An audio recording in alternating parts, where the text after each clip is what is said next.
તમે જ મોટિવેશન આપો ને તો એ બાળક બહુ આગળ જશે. આ બાળક છે ને કુમળું છોડ છે, તમે જેવું એને પાસો ને એવું એ ઉગશે. અને આપણા દેશનું ભવિષ્ય છે, આપણા સમાજનું ભવિષ્ય છે. અને આપણી દીકરીઓ, હું તો એમ કહું દીકરીઓ તો ક્યાંય સમાજમાં પાછી રહેવી જ ન જોઈએ. કેમ કે અત્યારે આપણે આપણી દીકરીઓને બહુ આમ કે સમાજ શું કહેશે, સમાજ શું કહેશે, સમાજના ડરથી એનામાં જે શક્તિ છે ને તમે રૂંધી રાખો છો. તમારી દીકરીને છૂટી મૂકો, એક જ સલાહ આપો કે મમ્મી પપ્પાનું નામ રોશન કરજે, એનું નામ ખરાબ થાય એવા કામ ન કરતી. અને દીકરીઓને કરવું ન જોઈએ એવું. જે તમારી ઉપર વિશ્વાસ મૂક્યો હોય એમાં તમારે ખરો ઉતરવું જોઈએ. અને સમાજમાં એક દાખલો બેસાડવો જોઈએ ને તમારા મમ્મી પપ્પાનું નામ રોશન કરવું જોઈએ. ભલે ની ખેતરમાં હોય પણ તમારે જે બનવું હોય ને તમારામાં શક્તિ છે. જો દીકરી છે ને, માં છે ને, એક બાળકને જન્મ આપી શકતી હોય તો એનામાં બધી શક્તિ હોય. ક્યારે અન્યાય થતો હોય ને તોય તમારે લડવું જોઈએ. પેલા આપણા સમાજમાં એકતા નથી ને, પેલા એકતાની ખૂબ જરૂર છે.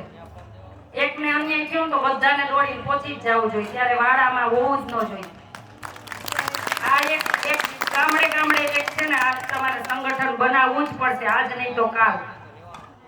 આ તો એક દોડે તો બીજો ઓલા ત્યાં સારો થવા જાય. આપણામાં આ છે ને, આ બહુ તમને છે ને એક દિવસ આ બહુ નડશે. એકતા બનો, એકતા. કોઈનું જોઈને સારા રાજી થાવ. ભલે આપણા દુશ્મન હોય આપણા સમાજમાં, તોય એક બનો.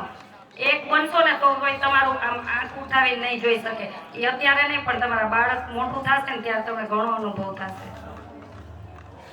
અને ભાઈએ દાનનું કીધું હતું, અંગદાનનું. તો મરીને પછી કોઈને આપણું જો કે શરીરમાંથી કોઈ પણ અંગ કામ આવતું હોય તો એના જેવું એ કંઈ પુણ્ય જ નથી.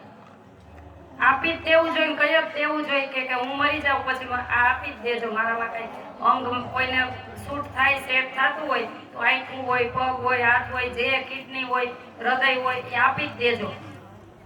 કેમ કે આપણે જીવતાથી તો જેટલું દાન થયું હોય કે ન થયું હોય, પણ મહિના પછી કોકનું જીવન તો બનાવતા જાય. એનાથી મોટું શું પુણ્ય મળશે? મરવાનું તો એ નક્કી જ છે. તો એવું મરો ને કે દુનિયા યાદ કરે. ભલે ખેતી કરતા હોય, એવું જરૂરી નથી કે આ મોટા સ્ટેજ ઉપર જવું જ પડે. તમારામાં ટેલેન્ટ છે તો પાડોશીને કઈ તકલીફ હોય, 5 બહેનો 5 ભાઈઓ ઉભા રહ્યો. એ એક સેવા જ છે ને, એ એક સમાજને મદદરૂપ કામ જ છે. એ ભલે સમાજ લે કે ન લે, પણ ઉપરવાળો બધું લેશે. તો તમારા બાળકોને તમે જ બિરદાવો. અને આ બાળકો માટે તમે જ બધા જોશથી તાળી પાડીને એને બિરદાવો અને મોટિવેશન આપો કે જ્યાં જરૂર પડે ત્યાં સમાજ છીએ, અમે છીએ. અને આવા બધા મહાનુભાવો છે, જ્યાં જરૂર પડે ત્યાં એમને પૂછો. અને એક જૂથ બનો ને તમારા બાળકને કેટલા આગળ વધારો. અને આ બાળક નહીં ભણે ને તો અત્યારે જેવી આપણી પરિસ્થિતિ છે ને, ખબર નથી પડતી. પછી તો એનાથી વિકટ આવવાની છે. આપણે અત્યારે હું સ્ટેજ ઉપરથી નહીં બોલું, આપણે કહી છીએ ને કે આપણે કામ કરવા આવે ને, જેમ આપણે કહી છીએ ને એમ આપણા બાળકને કહેશે. નહીં ભણે ને તો એ જ પરિસ્થિતિ આવવાની છે. ભણવાની સાથે ભલે 50 માર્ક લાવે, પણ એને કોઠા ઉજ એટલી આપો. ભણવાથી કોઈ નથી મતલબ, પણ સાથે સાથે એને કોઠા ઉજઈ આપો કે આવી રીતના આમ હોય, આવી રીતના આમ હોય. તો તમારું બાળક બહુ આગળ જશે. અને આજે તમે મને જ્યારે બાળકોનું ઇનામ વિતરણમાં, બાળકોના મોટિવેશનમાં મને બોલાવી એટલે ખૂબ ખૂબ આભાર. અને કદાચ મારી વાણી તો બધાને ખબર જ હશે, વિડીયો જોતા હશે ને, કેમ કે મને મું ઉપર બોલવા જોઈ છે. એટલે કોઈને કદાચ મારી વાણીથી દુઃખ લાગ્યું હોય તો માફ કરજો. અને બલદાણા ગામમાં મારો આશ્રમ છે. 6 થી 12 ધોરણ દીકરીઓને રહેવું, જમવું, ભણવું ફ્રી. તમારામાંથી કોઈની પરિસ્થિતિ હોય તો તમે ત્યાં મૂકી જાજો. અમારા ગેટ અંદર આવે એટલે 1 રૂપિયો ચાર્જ અમે લેતા નથી.